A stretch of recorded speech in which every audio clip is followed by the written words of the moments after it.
Hello dear students, आज की इस वीडियो में मैं डिस्कस करने जा रहा हूं कुछ अप्लाइड प्रॉब्लम्स। और जो जितनी भी अप्लाइड प्रॉब्लम डिस्कस करूंगा वो सभी प्रोबेबिलिटी करंट डेंसिटी की होंगी। इसमें कुछ शॉर्ट ट्रिक्स भी दूंगा, ऐसे क्वेश्चंस जिन्हें हम बहुत समय में सॉल्व करते हैं, उनके कुछ ऐसे मेथड बताने जा रहा हूँ जिन्हें हम बहुत मिनिमम समय में कर सकते हैं। तो दोनों ही तरीके से देखें, प्रॉब्लम को सॉल्व करना सीखें।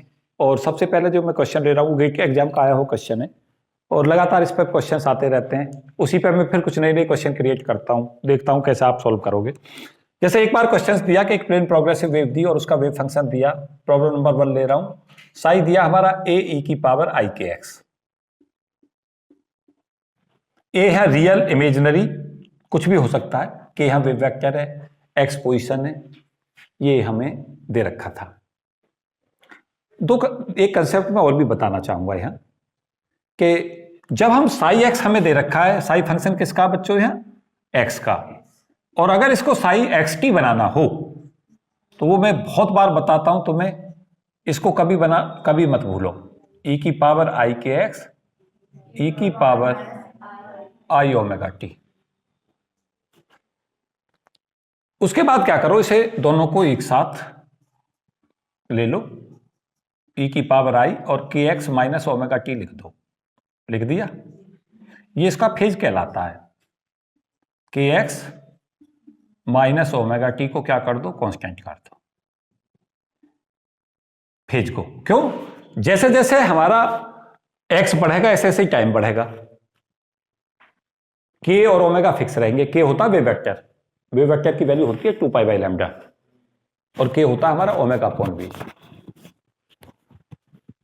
बात समझ आई बच्चों? जैसे हमारा यहां से हम डिफरेंशिएशन इसका करेंगे, और साथ साथ ये भी तुम्हें आगाह कर दे रहा हूं कि संडे से जो तुम्हें टेस्ट भी देने हैं। अब तुम्हें हर संडे जो है टेस्ट देते रहना है। You should ready for test हर संडे, डेली। तैयार हो? अगले संडे नहीं, कुछ अगला तो कभी आता ही नहीं। और साथ साथ ये भी बता दूं, जो संडे का टेस्ट मिस करेगा उसे 100 रुपए का उस पर फाइन है। फाइन जो है वो भी पता है भारी भरकम रहेगा टेस्ट मिस करने का। और पहले टेस्ट पे 100, और 2 अगर लगातार मिस करे तो 200, और 3 मिस करे तो 500, और 4 मिस करे तो पूरा 1000। ऐसा चलेगा? महंगा मामला जब भी तो कोई आएगा। टेस्ट देना कौन चाहे, पढ़ना सब चाहे। जब अपना नंबर आवे का आज कुछ करके आएंगे पेपर में जाके, उस दिन सब भाग जाओ। Way of success in competitive examination goes through the test. दुनिया का कोई भी बच्चा अगर सेलेक्ट होना चाहता है तो उसका रास्ता टेस्टों से जाता है। मैंने जीवन के अंदर ये देखा है कि कई बार मैंने बहुत कम पढ़ाया, लेकिन जिस साल मैंने बहुत ज्यादा टेस्ट लिए उस साल सबसे ज्यादा सिलेक्शन हुई। क्योंकि क्या होता है, टेस्ट हमें पढ़ाते हैं। जब हमें यह पता चल जाता है कि हमें टेस्ट देना है तो हमारी कंसंट्रेशन बढ़ जाती है। और हमें अगर कोई ऐसे ही पढ़ाता रहे तो हम क्यों पढ़ेंगे, क्यों हम अप्लाई सीखेंगे, क्यों हम क्वेश्चन करके आएंगे, क्यों हमारी सिलेक्शन होंगे? तो सिलेक्शन का रास्ता कहां से है? टेस्टों से। तो इसलिए टेस्टों के लिए तैयार रहो। मैं कुछ यहाँ अच्छी बात बता रहा था। यहाँ पे ये बता रहा था कि जो वेलोसिटी है उसकी वैल्यू कितनी हो गई, ओमेगा बाई के हो गई है।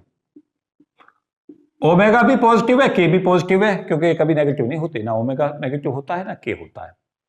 तो यहाँ वी कैसा होगा? पॉजिटिव। इसका मतलब वेव किधर की तरफ चल रही है? एक्स एक्सिस पे चल रही है, और उसकी वेलोसिटी पॉजिटिव है। ये किसी कारण से समझा रहा हूं मैं ये बात, तो ये मत सोच लो कि इसका कंसेप्ट है मुझे फायदा नहीं देगा, मैं वैसे ही समझा रहा हूं इसे। इसका फायदा उठाऊंगा, अभी देखो कैसे उठाता हूं। अब हम क्या करते हैं, हमसे पूछता है, इसमें क्वेश्चन क्या पूछा गया था, वेव फंक्शन दे दिया और हमसे पूछ ली प्रोबेबिलिटी करंट डेंसिटी निकालो।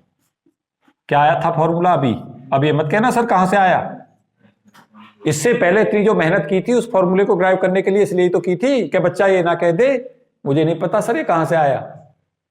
एच कट अपॉन 2im, और क्या था?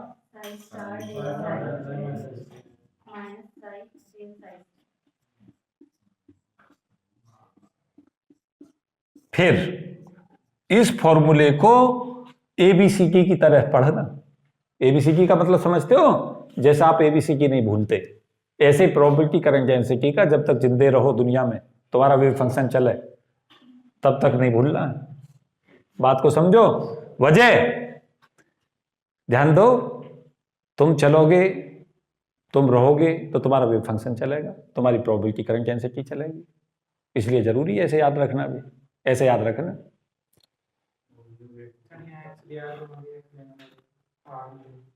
हाँ, यहाँ आर का मतलब यहाँ एक्स ही हो गया, बिल्कुल सही।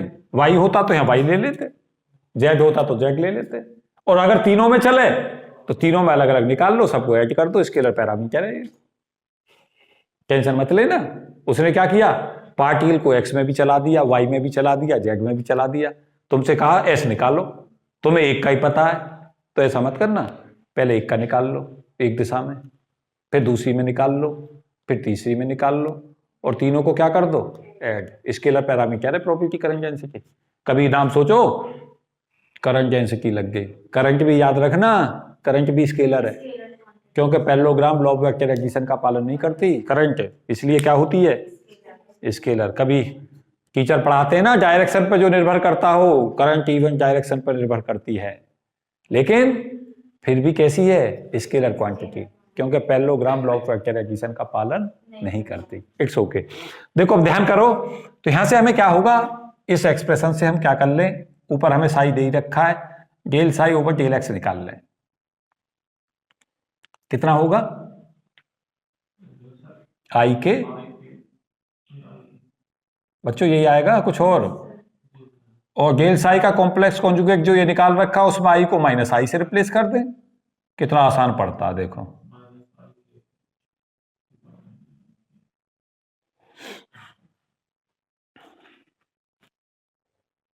कोई प्रॉब्लम हुई,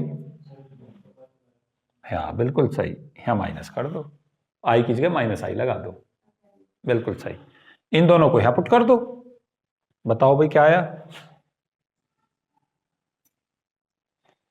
आर टी की जगह एक्स टी कर दो, यहाँ क्या आ गई, H cut upon 2im, Sai का कॉम्प्लेक्स कॉन्जुगेट कितना बना, ए का कॉम्प्लेक्स कॉन्जुगेट ई की पावर माइनस आई के एक्स, ये वैल्यू रख दी मैंने कहा, इस वाले फॉर्मूले में, किसकी, साई की जगह साई का कॉम्प्लेक्स कॉन्जुगेट, यहां से इससे साई लिया, और साई का कॉम्प्लेक्स कॉन्जुगेट क्या बना लिया, ए का कॉम्प्लेक्स कॉन्जुगेट ई की पावर माइनस आई के एक्स, आई को माइनस आई से रिप्लेस कर दिया। कहा है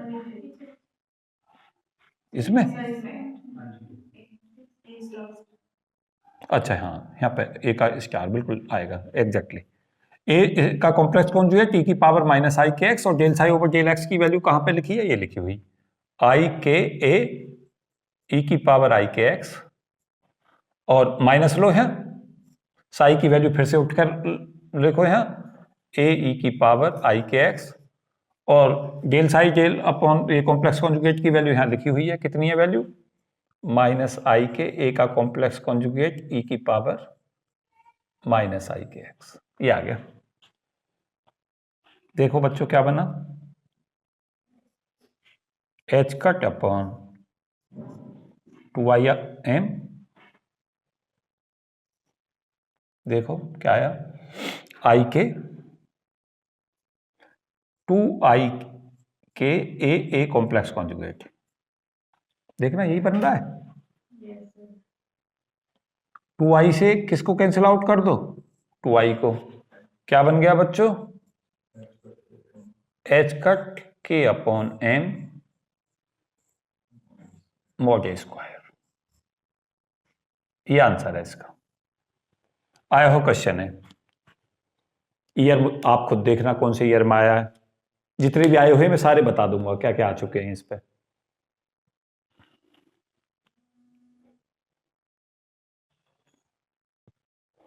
अब कहोगे सर इसका कोई शॉर्ट ट्रिक दे दो, शॉर्ट ट्रिक सबसे बढ़िया है इसका, एक ही लाइन का। अगर यहां से देख रहे हो तो ये P है, एच कट के क्रॉस के क्या होता, P upon M mod A square, P upon M क्या हो जाएगा V, और ये क्या हो जाएगा रो, रो क्या कहलाएगा, साई स्टार साई, क्या कहलाती है? प्रोबेबिलिटी डेंसिटी, करंट डेंसिटी नहीं, प्रोबेबिलिटी डेंसिटी। क्या आ गया फॉर्मूला? एस का जनरल फॉर्मूला जो होता है वो रो इंटू वी होता है। इसे कुछ बुक क्या किससे दिखाएंगी? जे से। उससे मत डरना,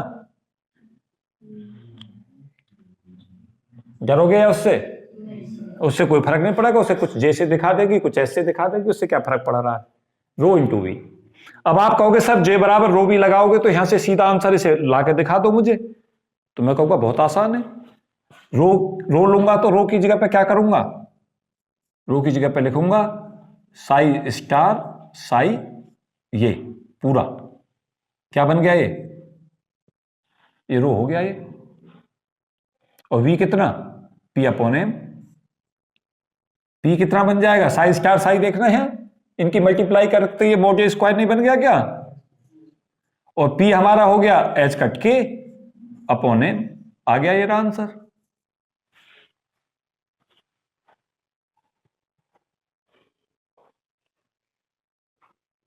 बात नहीं समझे? इससे कम समय में ना निकल लेगा ये किसी मेथड से।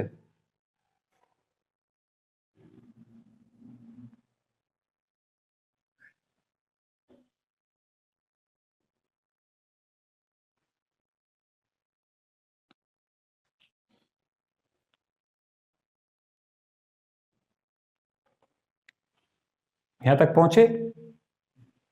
अब देखो क्या होता है बेसिकली, कई बार क्वेश्चंस कैसे आते हैं और हम कहां चूक जाते हैं वो भी सिखाता हूं मैं। अब क्वेश्चन ये आ चुका है, अब इसमें क्वेश्चंस पे ये सोचना शुरू करो कि भाई फर्दर क्या आ सकता है। फर्दर उसने क्वेश्चन बनाया, कहा कि कोई पार्टिकल है और उसके साथ जो वेव फंक्शन है साई एक्स टी, टी नहीं देगा एक्स ही दे देगा, साई एक्स दे रखा है ए ई की पावर आई K x plus B E की पावर माइनस आई के एक्स। अब उसने कहा भाई इसके चलते प्रोबेबिलिटी करंट डेंसिटी निकालो। ये क्वेश्चन नंबर 2 बना दिया मैंने, फ्यूचर का क्वेश्चन, या तो आ चुका होगा या आने वाला है। अब आप पेन मत लगाओ, पेन लगाओगे तो समय ज्यादा लगेगा। मैं किसमें विश्वास करता हूं? सदा शॉर्ट ट्रिक में। मेरा सदा विश्वास रहता है कि आपको क्या पता हो, शॉर्ट से शॉर्ट मेथड पता हो इसका। तो देखो इसका मुझे पता चल चुका है, एस बराबर रो बी से इसका S1 कह दूं, प्रोबेबिलिटी करंट डेंसिटी कितनी है? मॉड ए स्क्वायर एम, ये है। और इसके करस्पॉन्डिंग S2 जो निकलने वाली है उसको सुनो, ये वेव वेलोसिटी v नहीं रखेगी, ये माइनस v रखेगी। आप कहोगे सर माइनस v का आपको कैसे पता चला? जब मुझे यहां पे ये पता चल गया कि यहां प्लस था तो मुझे पता था कि ये पॉजिटिव दिशा में चल रही थी, वेलोसिटी पॉजिटिव थी। जब मेरा यहां माइनस आ जाएगा, देखो यहीं से मैं करता चलूंगा, जब ये माइनस आ जाएगा यहां तो ए ई की पावर माइनस आई के एक्स ई की power minus I omega T होगा। माइनस आई कॉमन निकाल दूंगा तो के एक्स प्लस ओमेगा टी होगा। यहाँ के x plus omega T constant होगा, के D x plus omega T T 0 होगा, D x upon D T minus omega by के होगी। वेव माइनस एक्स दिशा में चल रही होगी। ये कैसी वेव थी? ये हमारी प्लस एक्स एक्सिस के अलॉन्ग चल रही है। ये किधर चल रही है? ये माइनस एक्स एक्सिस पर चल रही है। तो यहां पे ए की जगह तो यहां बी से रिप्लेस कर दूं, बदलाव देखो ना क्या हुआ, ए हमारा बी से बदल गया, तो यहां पे अभी बी से बदल दूं इसे। और यहां तो वेलोसिटी थी एच कट के बाई एम पॉजिटिव, क्योंकि एच भी पॉजिटिव, के भी पॉजिटिव, एम भी पॉजिटिव। और यहां पे वेलोसिटी कितनी हो जाएगी? और प्रोबेबिलिटी करंट डेंसिटी कैसी क्वांटिटी है? ये तो अब देखो, अब इसमें क्वेश्चन कितने बन गए? 3 बन गए अलग अलग। इसका पूछे तो ये आंसर मार्क करो, इसकी प्रोबेबिलिटी करंट डेंसिटी पूछे तो ये आंसर मार्क करो, और टोटल की पूछे तो क्या कर दो? ऐड कर दो। कम समझे बात? तो नेट एस कैसे लोगे? एस बराबर S1 plus S2 is equal to H cut के upon M mod A square.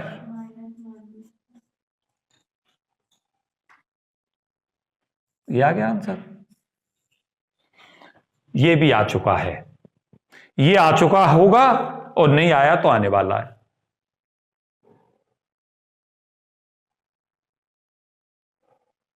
अब इस पे फिर से क्वेश्चन देखो कैसे कैसे पूछ सकता है। मॉड ए की वैल्यू दे दे, मॉड बी की वैल्यू दे दे, वेव वेक्टर बता दे, एम बता दे, एस की वैल्यू पूछ ले, न्यूमेरिकल वैल्यू में सीधा फॉर्मूला रखना, वैल्यू निकाल लेना। और देखो इस पे क्वेश्चन थोड़ा घुमा के देखा मैंने एक बार पेपर में, अगर पीछे के पेपर देखोगे ना गेट नेट के और कॉम्पिटिटिव दुनिया के, तो एक क्वेश्चन देखो इस पे ऐसा पूछा गया एक बार, साई एक्स की जो दे रखा था वो दे रखा था ए ई की power I P X minus omega T plus B E की power I P X plus omega T.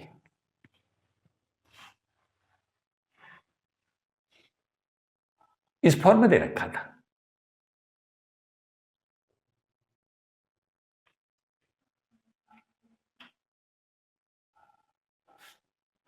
ये डायमेंशनली करेक्ट है क्या? जल्दी से बताओ मुझे, whether this is dimensionally correct और नॉट। देखो कैसे बताओगे, कुछ होशियार बने तुम या नहीं बने। नहीं, ये डायमेंशनली इनकरेक्ट है। पी एक्स की डायमेंशन निकालो, ओमेगा टी की डायमेंशन निकालो, आएंगी नहीं सेम। तो पी यहां नहीं ले सकते, तो मैं थोड़ा सा और होशियार करता हूं, नहीं ले सकते हैं। क्यों? ओमेगा टी की डायमेंशन कुछ नहीं आएगी, यहां भी डायमेंशन, और पी एक्स की डायमेंशन तो एच कट की डायमेंशन के बराबर आएगी, तो डायमेंशन गलत है, तो इसलिए इसे नहीं ले सकते। तो यहां से मैं क्या कर देता हूं, इसे के एक्स ले लेता हूं। अभी डायमेंशनली मैंने करेक्ट कर दिया। क्वेश्चन बनाते समय पे इस चीज का भी ध्यान रखना है। अब डायमेंशनली करेक्ट है। क्यों?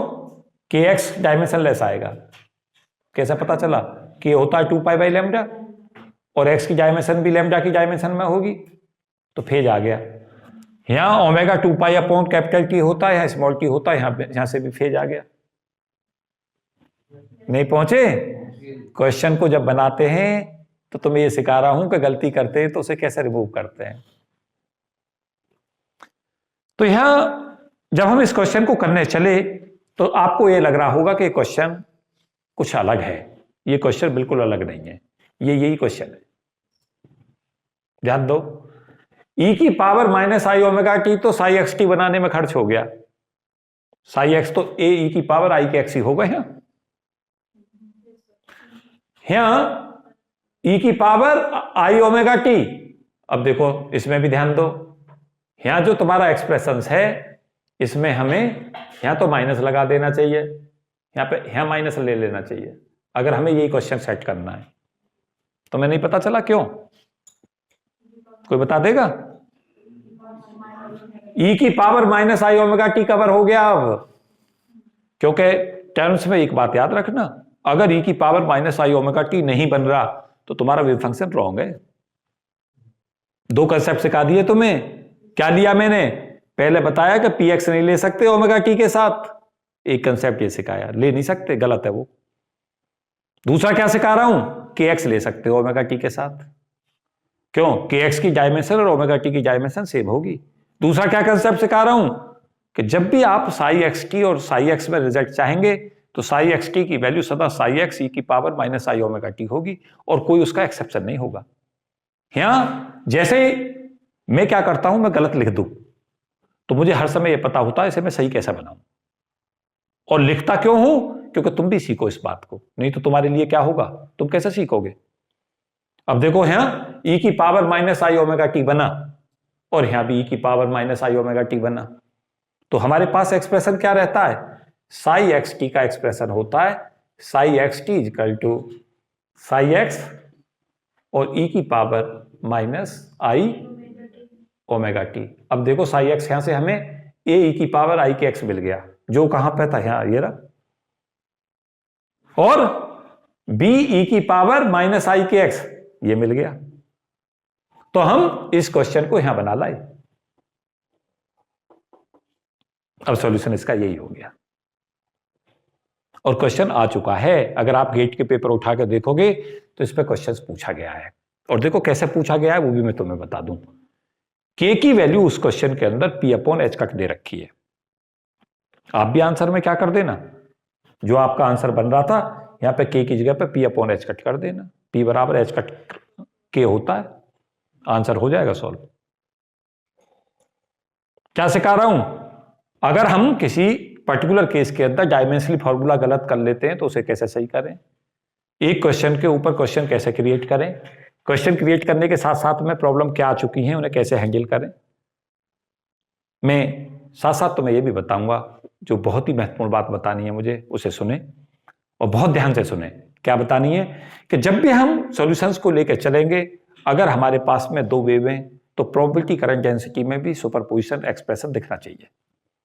आप समझो यहां क्या कह रहे हो, इसमें दो एक्सप्रेशन जो हमें दिख रहे हैं वो ये बता रहे हैं कि ये बेसिकली प्रोबेबिलिटी करंट डेंसिटी दो डिफरेंट टर्मों से मिलकर बनी है, एक इस टर्म से और जब इसकी टर्म की इसके साथ मल्टीप्लाई की है, और एक माइनस साइन भी आ रहा है। माइनस साइन का जो सिंपलेस्ट मतलब होता है, अगर बीच में माइनस साइन आ रहा है इसका मतलब है कि अगर वेव एक ऐसे चली थी तो उसका कुछ पोर्शन वापस भी हुआ है, वो नेगेटिव साइन के साथ आएगा, ये माइनस साइन। और साथ साथ हमें तीन चीजें देखो सदा सीखते रहो।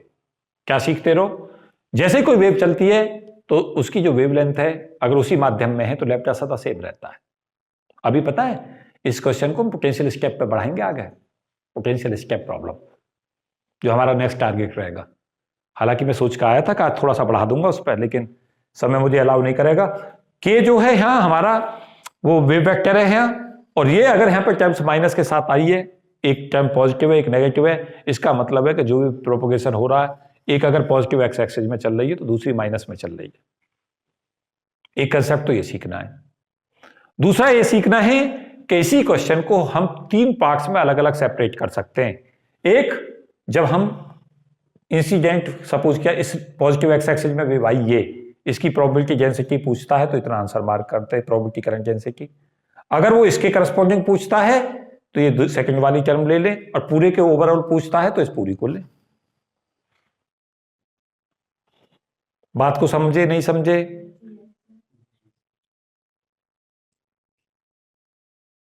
जो नहीं समझे वो बताएं क्या नहीं समझे, समझना था। ये महत्वपूर्ण क्वेश्चन है। न्यूमेरिकल क्वेश्चंस कैसे पूछेगा, न्यूमेरिकल बना लो। कहता है वेव वेक्टर इतना है, पार्टिकल चलता है उसका मास इतना है, वेव वेक्टर उसके साथ अटैच इतना है, ए और बी की वैल्यू इतनी है, प्रोबेबिलिटी करंट डेंसिटी निकालो। निकाल लो, क्या दिक्कत है, इस फॉर्मूले में तो वैल्यू पुट करनी है। यहां तक कोई प्रॉब्लम है? जब मैं एस की वैल्यू को रो इंटू वी करूंगा तो अब आपके ये अधिकार खत्म हो जाएंगे कि आप ये नहीं कहेंगे कि सर कहां से लिख दिया, यही तो सिखा रहा हूं।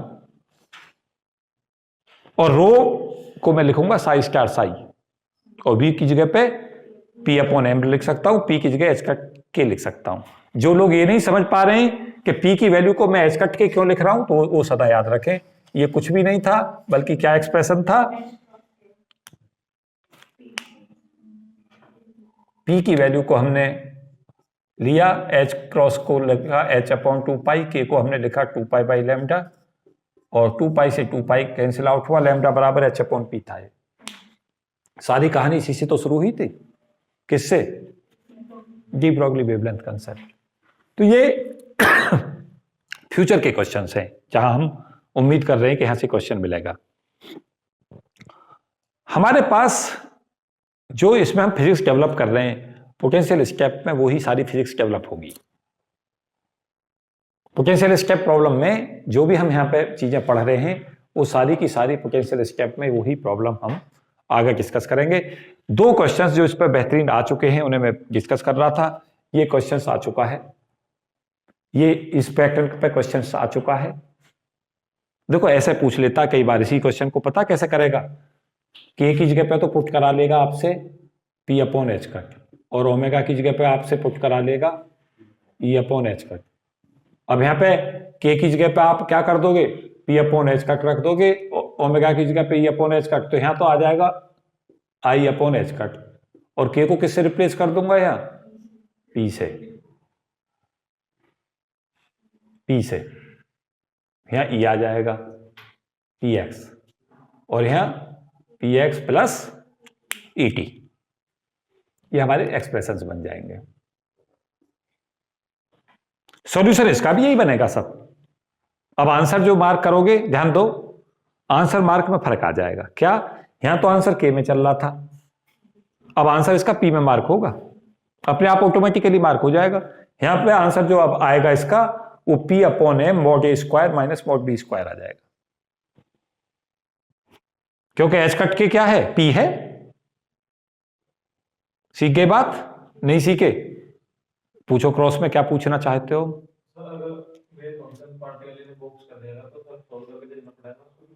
बेसिकली क्या होता है कि वेव फंक्शन हमारा कहीं का बीते, जब भी तुम्हें ये पता चलेगा, ध्यान दो कितनी बढ़िया बात बताऊंगा। जो तेने सवाल पूछा है ना, दिल छूने वाला सवाल था इसका जो पूछा है इसने, तुम्हारा नहीं छुआ, मेरा छू लिया।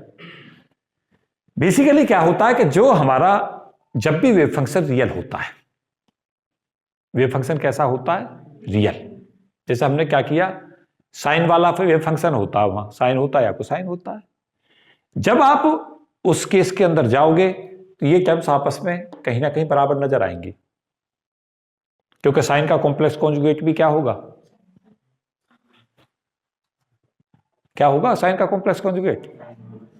कुछ और होगा या? मुझे बताओ। साइन का जो हमारा क्या रहता है वेव फंक्शन, जितनी भी हमारी रियल पैरामीटर सॉल्यूशंस में होते हैं, वहां हमें ये पता चला कि वो सेम ही आ जाएंगे दोनों। क्या हुआ उससे? जब ये दोनों टर्म आपस में बराबर हो जाएंगे तो एस क्या आ जाएगा? कैसे समझाओगे एस जीरो को? हाँ, क्योंकि आपका पार्टिकल लोकलाइज था और प्रोबेबिलिटी करंट डेंसिटी आप लोकलाइज पार्टिकल में ढूंढने लगे, कहां से मिलेगा? हाँ, जो हमारा, मैं दूसरी बात बता रहा हूं, उसको सुनो ध्यान से, अच्छा सवाल है इसका, उस पर मैं आगे चर्चा करता हूं। अगर हमारा particle finite deep potential volume में हो गया, फाइनाइट डीप पोटेंशियल वॉल्यूम में, अब वो लोकलाइज नहीं रहा। अब प्रोबेबिलिटी करंट डेंसिटी तुम्हारे पास जो वेव फंक्शंस कहां, जो हमारे फर्स्ट और थर्ड रीजन के साथ अटैच हो रहे थे, वहां पे पता चलेगी उस रीजन में, क्योंकि वो लोकलाइज नहीं रहा, अब तो बाहर निकल रहा है। वो अलग बात है कि very very very very little probability possible बनेगी,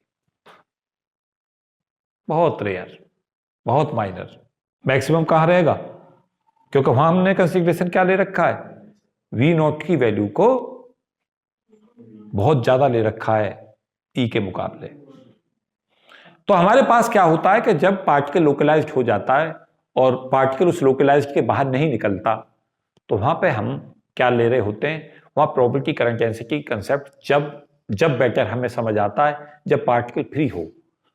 जब भी आप प्रॉब्लम देखोगे, आप देखना क्वेश्चंस के अंदर ऐसे क्वेश्चंस देखे, देखो अभी जैसे ही आपने क्वेश्चन पूछना शुरू किया तो मेरे दिमाग में बहुत सारे क्वेश्चन फिर से पैदा हो गए।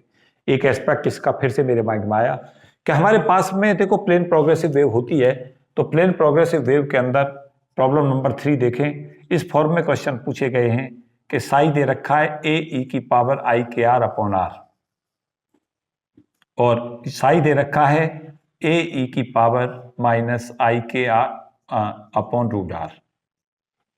इन पर पूछा गया है कि इनकी प्रोबेबिलिटी करंट डेंसिटी बताएं। ये बेहतरीन क्वेश्चन है दोनों। आप करेंगे बहुत मेहनत, मेरा मेहनत में थोड़ा कम यकीन है। मैं क्या चाहूंगा? मैं चाहूंगा कि रिजल्ट सीधा ही बता दूं। जैसे ही 1/r आएगा तो यहां से s 1/r स्क्वायर पर निर्भर करेगा। आप कहेंगे कैसे पता चला सर?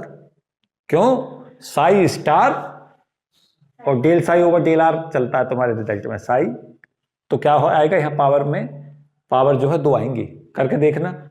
और यहां से एच कट के अपॉन एम तो आ ही रहा था,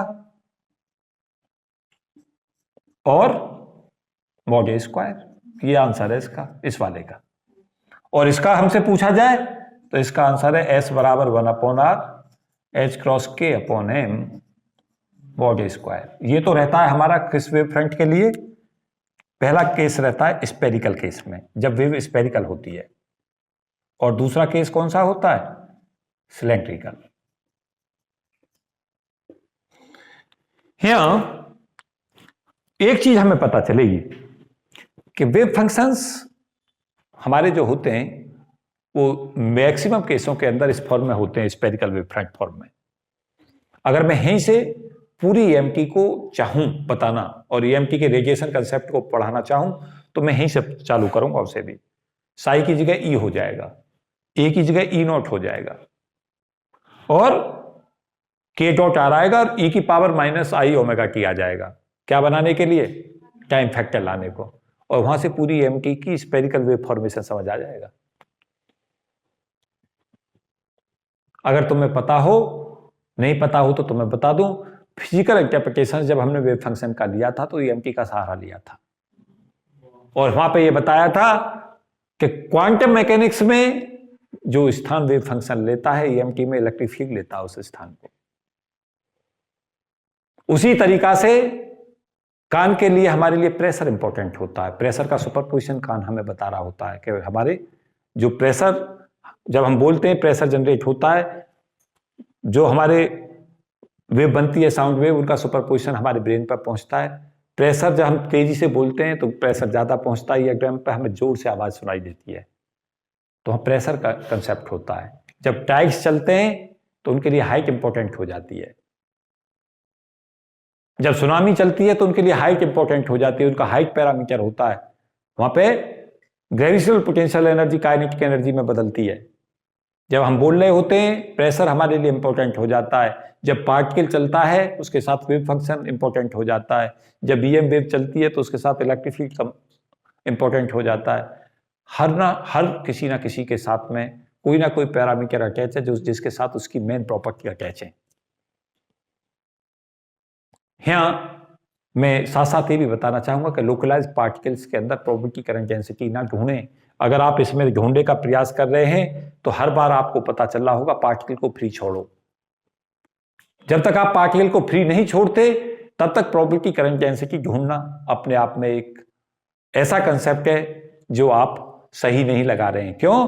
प्रोबेबिलिटी करंट डेंसिटी का तो मतलब ये है कि पार्टिकल चले ना, मूव करे, फ्री मूव करे। जहां से जा रहा है वहां पे प्रायिकताएं कम होती जा रही हैं, जिधर को जा रहा है उधर की तरफ को बढ़ती जा रही हैं। लोकलाइज्ड में आप बाहर ढूंढने की कोशिश करें प्रोबेबिलिटी करंट डेंसिटी के बाहर फ्लो करेगी, बाहर को एक मैसेज आने वाला है, कहां से आएगा मैसेज जब वो पार्टिकल कभी उन रीजनों में जाने ही वाला नहीं है। आपने कहा पार्टिकल इन बॉक्स में है, आप कह रहे हो प्रोबेबिलिटी करंट डेंसिटी फ्लो करा दो। कहां से फ्लो कराओगे जब पार्टिकल लोकलाइज्ड हो गया? वो x बराबर 0 से लेकर x बराबर l के बाहर कहीं जा ही नहीं रहा। कहां लगाओ प्रोबेबिलिटी करंट डेंसिटी? तब लगाओ जब पार्टिकल मूव करने को फ्री हो। आप देख रहे होंगे जब भी हम क्वांटम मैकेनिक्स का डेवलपमेंट देख रहे होते हैं तो दो तरीका से डेवलपमेंट कर रहे होते हैं, एक फ्री में और एक बाउंड में। एक कंस्ट्रेंट लगा दी हमने, पार्टिकल को क्या किया, ट्रैप करा दिया। ट्रैप कराने में तो कहानी बदलेगी, ट्रैप में कहानी बदलेगी। ट्रैप में कहानी क्यों बदलेगी? ट्रैप में कहानी इसलिए बदलेगी कि पार्टिकल जब बाहर जाने ही वाला नहीं है तो उधर को प्रोबेबिलिटी करंट डेंसिटी कैसे फ्लो करेंगे? उन रीजनों में उसका वेव फंक्शन ही 0 होना है। अगर तुम्हारी अपनी प्रोबेबिलिटी करंट डेंसिटी तुम देखना चाहते हो तो उन्हीं रीजनों में ढूंढो जहां पे तुम्हारे रास्ते होने हैं। कहां नहीं ढूंढो, उन रीजनों में मत ढूंढो। अब जैसे क्या किया, तुम्हें घर में बंद कर दिया जाए और तुम्हारी प्रोबेबिलिटी करंट डेंसिटी बाहर ढूंढी जाए, तो एक एब्स्ट्रैक्ट बातें कर रहे हो। क्यों कर रहे हो एब्स्ट्रैक्ट बातें? क्योंकि बाहर जब तुम हो ही नहीं, तुम्हारा वेव फंक्शन नहीं है, तो प्रोबेबिलिटी करंट डेंसिटी कहां से आएगी? कब आएगी? जब तुम्हें फ्री किया जाए। तो क्या होगा? प्रोबेबिलिटी करंट डेंसिटी जिधर को फ्री होकर तुम जाने वाले हो उन रास्तों में वेव फंक्शन तुम्हारा फाइनाइट आएगा, तब तुम्हारी प्रोबेबिलिटी करंट डेंसिटी की वैल्यू फाइनाइट आएगी। तो मुझे उम्मीद है कि ये काफी महत्वपूर्ण टॉपिक था। और एक चीज मैं साथ साथ बता दूं कि इन कंसेप्टों को लगाना जरूर सीखो, पॉजिटिव दिशा में, नेगेटिव दिशा में, एस की वैल्यू। ये सारे 3 से 4 क्वेश्चंस इस पे जो आए हुए हैं मैंने सारे डिस्कस किए हैं। ये क्वेश्चन आया हुआ है, इस पे क्वेश्चंस जो ये फॉर्म मैंने लिखी है इस पे क्वेश्चन आ चुका है। ये जो दोनों क्वेश्चन किए हैं इन पे क्वेश्चन आ चुका है। ये सारे क्वेश्चन ऐसे हैं जहां से क्वेश्चन आता है प्रोबेबिलिटी करंट डेंसिटी में। और जब भी वेव फंक्शन दे तो सदा वेव फंक्शन को कैलकुलेट करने के लिए मेथड वही अडॉप्ट करना है तुम्हें। कौन सा? फॉर्मूला तुम्हें पता हो और शॉर्टकट में चाहो तो सदा एस बराबर रो बी से निकालना, वो तुम्हें जल्दी दे देगा सॉल्यूशन। उससे क्या होगा? समय आपका बचेगा। तो मैं केवल इतना ही आज डिस्कस कर पाऊंगा। कल मैं एक बहुत ही महत्वपूर्ण टॉपिक ले रहा हूँ, पोटेंशियल स्टेप, है ना। पोटेंशियल स्टेप पे मैं प्रॉब्लम करा रहा हूँ और उस पर भी क्वेश्चन बता रहा हूँ क्या क्या आते हैं। और एक ऐसी बेहतरीन फिजिक्स आप सीखोगे पोटेंशियल स्टेप पे जो कभी तुमने कल्पना नहीं की होगी। तो इतना महत्वपूर्ण टॉपिक है कि जिस पे हमें पता चलेगा कि पोटेंशियल स्टेप कैसे प्रभावित करता है। और वहां से मैं तुम्हें क्वांटम मैकेनिक्स से ईएमटी पे ले चलूंगा, कैसे क्वांटम से ईएमटी तक जाते हैं, ईएमटी से क्वांटम पे, दोनों तरीका से मैं लेकर आऊंगा। जब हम वहां से ये भी सीखेंगे कि जब एक रेज एक माध्यम से दूसरे माध्यम में जाती है तो रिफ्लेक्ट क्यों होती है। ये भी सीखेंगे कि एक लाइट रेज जब एक माध्यम से दूसरे माध्यम में जाती है तो ट्रांसमिट क्यों होती है, और वो रिफ्लेक्टेंस और ट्रांसमिटेंस किस तरीका से निर्भर करते हैं। उसी तरीका से जब एक पार्टिकल, फ्री पार्टिकल, एक बैरियर पर जाकर टकराता है तो देखेंगे उसका कितना पोर्शन हमारा रिफ्लेक्ट बैक होता है और कितना हमारा ट्रांसमिट होता है, वो किन प्रॉपर्टियों पर निर्भर करता है। और फिर दोनों को कोरिलेट करेंगे और ये पता चलेगा कि they seems to be different but not different at all. हमें लगती हैं चीजें कि सब अलग अलग चल रही हैं, लेकिन कहीं ना कहीं आपस में कोरिलेट होती हैं। तो फिनोमेना के कोरिलेशन को समझेंगे कि ईएमटी से क्वांटम, क्वांटम से ईएमटी कैसे आते हैं। तो मुझे उम्मीद है कि इन सब टॉपिकों को तुम एंजॉय करोगे आने वाले समय में, और एक बेहतरीन फिजिक्स जो है वो तुम्हारी समझ आएगी। तो क्या करें, फॉर्मूलों का मैथमेटिक्स जरूर जानें, क्योंकि मैथमेटिक्स हमें क्या करता है। सपोज किया मैं आपको पूरा मैथ जनरेट करके ना एसआरटी सीधा फॉर्मूला लिख देता तो कहीं मिसिंग हो जाता है। क्या हमें ये नहीं पता चलता ये कहां से आ गया, और वहीं से हमें फिजिक्स बोर करने लगती है। लेकिन फिजिक्स के डेवलपमेंट के साथ साथ फिर हमें समय भी देना पड़ता है। समय देने का मतलब है कि ज्यादा समय नहीं दोगे तो कंसेप्टों को सीखोगे नहीं कैसे आए। लोग सिलेक्शन के लिए क्या करते हैं, जैसे कोचिंग इंस्टीट्यूट खुल जाते हैं तो वो पता क्या करते हैं, वो फॉर्मूला लिखा देंगे, फॉर्मूला लिख के सीधा, और वो क्वेश्चन को लाएंगे और तुम्हें फॉर्मूले में रखवा के कह देंगे कर लो।